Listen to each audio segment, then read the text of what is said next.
In this revision class, just like we said, when the question is given to you on the test side, your work or your duty is to follow the question strictly, follow the instruction, then watch out for observations. Whatever you see that happen when you follow the instruction, you record them at the observation column. Then, from your observation, your conclusion is recorded here. Maybe the question said, put a spatula full of salt A into test tube and heat. Just follow the instruction. Put a spatula full of salt A into a test tube and heat. You put it this way, just like the instruction said. Then when you heat, whatever you see, you record at the observation. And then from your observation, you should be able to make conclusion. The conclusion is recorded at the inference. So somebody should get a broomstick so that we can make a glowing splint out of it. Man, you already broomstick. Where did you get it? So the question says we should heat. So if we light our gas, put this and heat. So let's heat and see what's happening.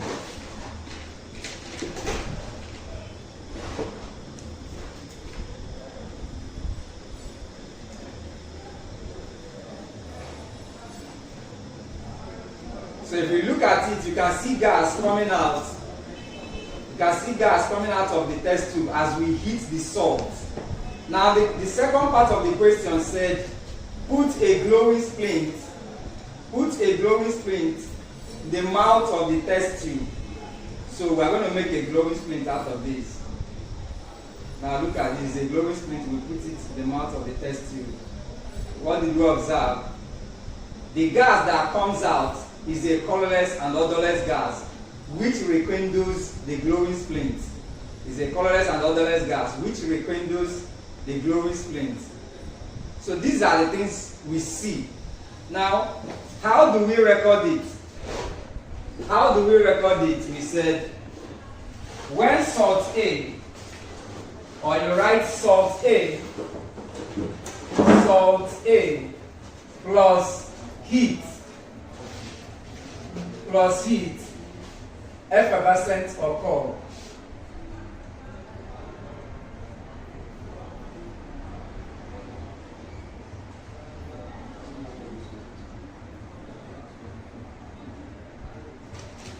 Effervescent occurred, and gas, a colorless and odorless gas, a colorless and odorless gas, which rekindles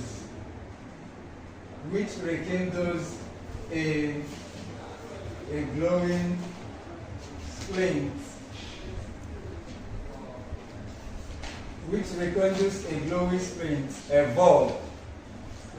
This is what you saw. When salt A was heated, that is salt A plus heat, effervescent occur, and a colorless and odorless gas, which rekindles a glowing splint, a bulb. From this, we're able to know, so since this gas is colorless and odorless, and it rekindles a glowing splint, it means that this gas is oxygen gas. Oxygen gas. You say oxygen gas, evolve. Oxygen gas, evolve. So if heat causes the evolution of oxygen gas, it means that this particular compound is an oxide. Some drops of dilute hydrochloric acid in salt B and bubble the gas into lime water. Put some drops of hydrochloric acid in salt B and bubble the gas into lime water. If I bring the salt, in this test tube, and then this is the salt B, and this is our lime water. If I put HCl, inside this,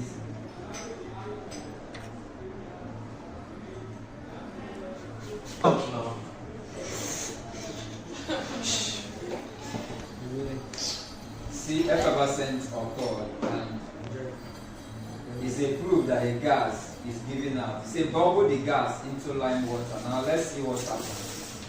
As we bubble the gas into lime water, the lime water is changing to milk color. So it turns the lime water milky. That's the only instruction they give you. So what you saw is what you report. And from what you saw, you should be able to make a valid conclusion. So from what happened, we can say that salt B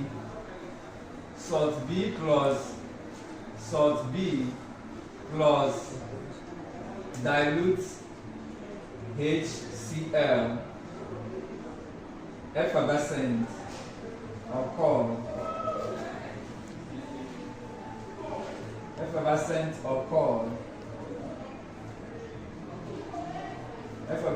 occurred. And when the gas was bubbled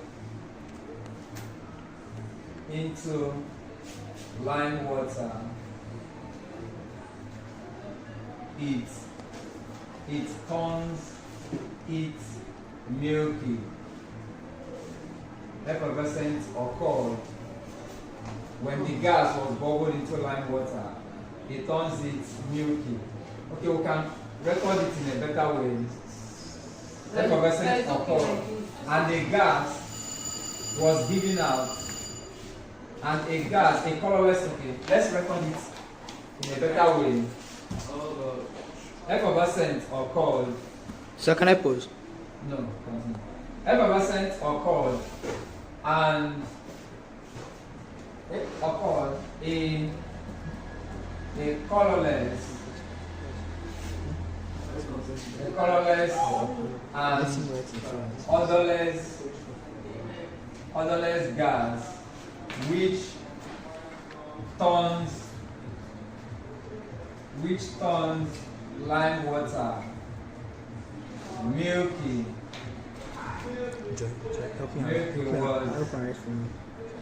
Was evolved. Okay. Just try and rest from me. Was evolved. Then, in conclusion, CO2 evolved. Then we can now conclude that HCO3 or HCO3 minus or CO3 2 minus present. Full stop. Last question here.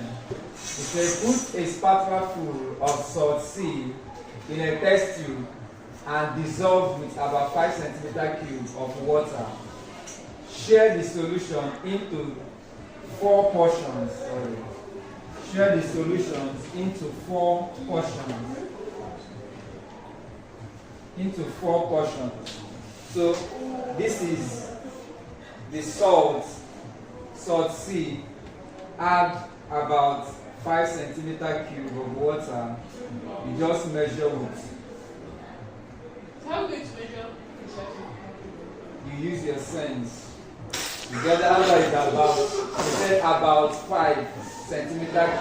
Just use your head and imagine 5 cm³ so that you can divide it into 4 portions.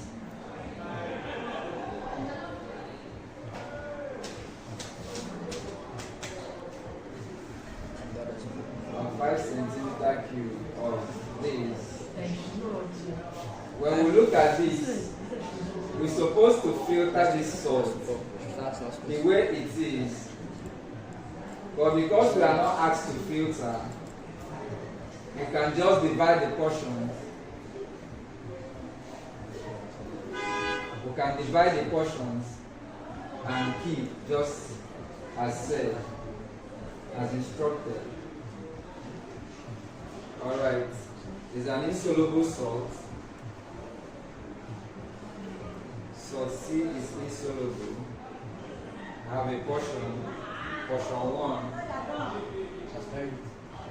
then portion 2, portion Yeah, 2, MP3 is good. then the third portion, You might explain, you might get talk, you might get talk. portion 3, She carried the speaker at the laptop. and then we can leave this one for the last portion. I'll tell her just We can leave this one for the last portion. Now the first question said to portion CI, to portion CI, to portion CI,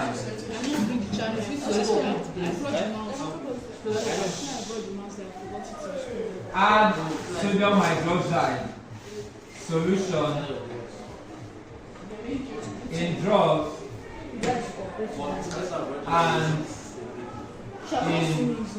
in essence. She don't know what music was. Yeah. She don't sing. I know that. Add sodium hydroxide in portion and in excess. He said? I said to portion CI, to this portion now, add sodium hydroxide in drops, sodium hydroxide solution in drops and in excess. So when you add this, you are going to see something happen. Whatever happens, record it here. From what you saw, you make a valid conclusion which you are going to record here.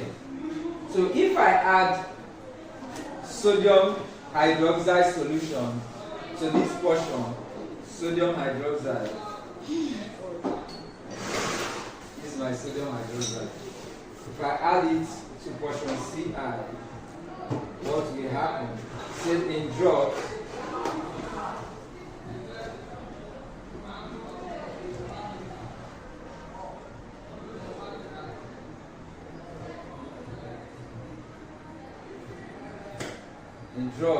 we have precipitate. We have white gelatinous precipitate coming out. Look at it. Shut up. You can see that it's thick. Can you see the precipitate? It's no longer just normal liquid. You can see white PPT coming out, but because of the color of the solution, then if we add in essence,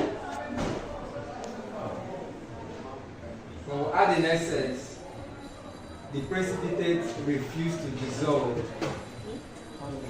The precipitate refused to dissolve. The two systems. All right.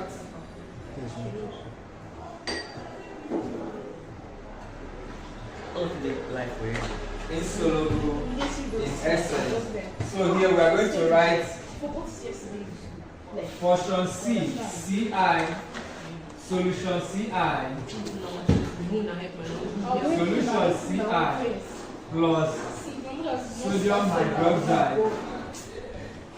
hydroxide solution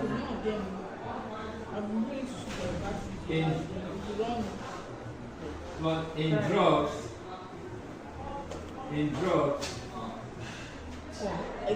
white TPT. What?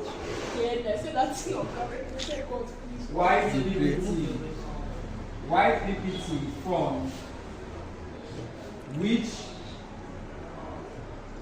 is insoluble in excess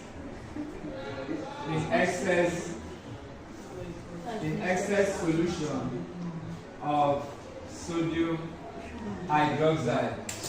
White PPT formed, which is insoluble in excess sodium hydroxide. There are two substances. We said here ammonium hydroxide. Add ammonium hydroxide in drops and in excess.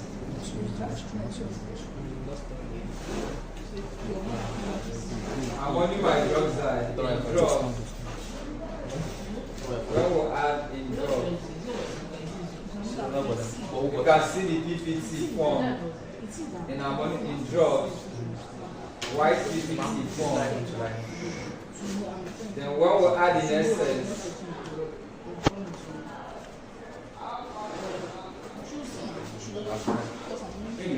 the PPT refused to dissolve. When we add this, the PPT refused to dissolve.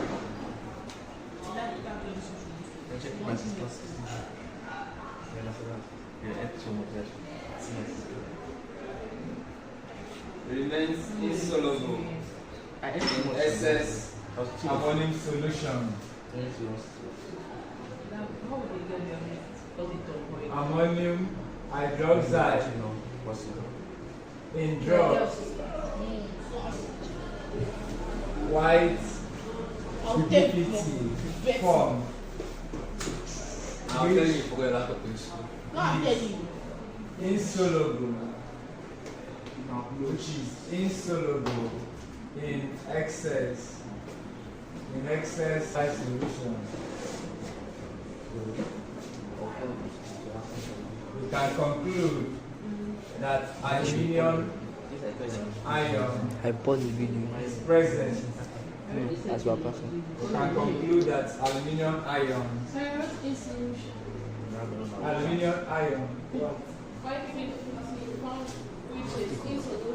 Be like insoluble, not insoluble in excess ammonium.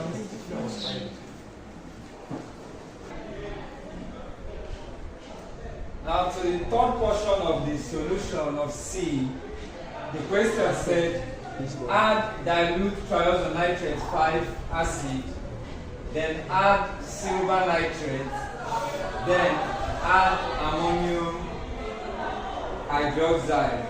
The first thing we add is triazonitrate, dilute triazonitrate 5 acid. When we add dilute triazonitrate 5 acid,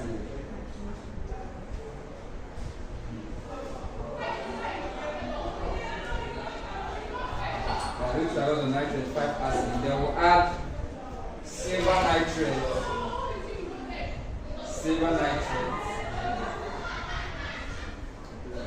On addition of silver nitrate, white PPT is formed.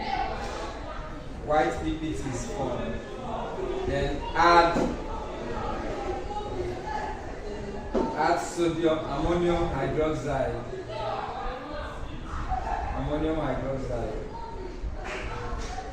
The PPT remains insoluble. Somebody should please take this outside and check the color. Just take it outside and check if there will be any change in color. begin, nigga, begin. Bro, They change the color. I'm not seeing anything. Okay. Bro, It's not white. It's white. It's white. I'm Keep seeing it under the sun, like. I'm seeing Let's color. go. Cause okay, I'm okay, I'm seeing seeing, I'm color. seeing.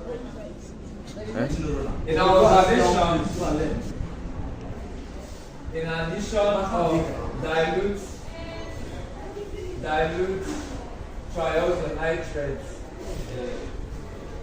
triazonitrate 5 acid and silver nitrate, white PPT form,